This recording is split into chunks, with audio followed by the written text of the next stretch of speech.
হাসিনা সহ তার পুরো প্রশাসনকে 1 মিনিটের জন্য তোয়াক্কা করি নাই। সুতরাং কোন দল, কোন মতের মানুষ যদি মনে করে রুমিন ফারহানার পাশে দল নাই, তাকে পরিষ্কার বলে দেই, রুমিন ফারহানার পাশে সরাইল আশুগঞ্জের মানুষ আছে। রুমিন ফারহানার উপরে তার বাবা মা মুরব্বীদের দোয়া আছে। সর্বোপরি যেহেতু আমি সত্যের পথে আছি, সর্বোপরি সৃষ্টিকর্তার সাহায্য রুমিন ফারহানার সাথে আছে।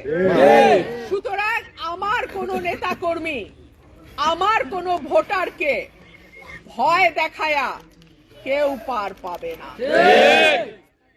প্রিয় ভাই ও বোনেরা আমার, গত 15 বছর যা হয়েছে আমরা সেটার প্রতিশোধ নিতে চাই না। আমরা সম্প্রীতি সৌহার্দ্যের রাজনীতিতে বিশ্বাস করি। আমরা বিশ্বাস করি এই ছোট বাংলাদেশে আমরা প্রত্যেকের কোনো না কোনো ভাবে পরিচিত, আত্মীয়, সম্পর্কিত। সুতরাং আসুন আগামীর যে বাংলাদেশ, সেইটা আমরা দল মত ভিন্ন হতে পারে, তাতে কিছু যায় আসে না, কিন্তু একটা সুন্দর বাংলাদেশের স্বপ্ন আমরা সবাই দেখি।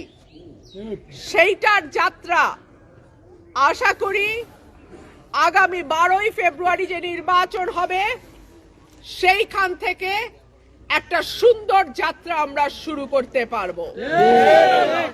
আর সকলকেই আমি সাবধানও করি, মনেও করাই, বাংলাদেশে জবরদস্তির রাজনীতি আর কোনোদিন প্রতিষ্ঠা করা যাবে না।